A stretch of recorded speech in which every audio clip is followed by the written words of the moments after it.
প্রথম যে পার্টটা রয়েছে তার মধ্যে আমি অ্যাড করে দিচ্ছি কিছুটা NaOH solution, sodium hydroxide solution add করে দিলাম। দেখো সলিউশনটা কিছুটা ট্রান্সপারেন্ট হয়ে গেল, নিশ্চয়ই কালারটা দেখে বুঝতেই পারছো ট্রান্সপারেন্ট হয়ে গেছে। এবার এর মধ্যে আমি অ্যাড করে দেবো কিছুটা কপার সালফেট সলিউশন।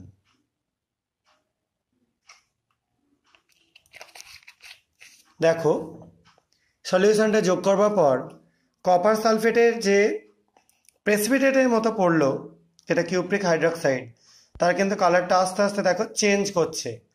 সবাই নিশ্চয়ই ভালো করেই বুঝতে পারছো কালারটা কিন্তু আগের যে ফর্মে ছিল সেই ফর্মে নেই, আস্তে আস্তে চেঞ্জ করছে। এবার আমরা একটু হিট করে নেব।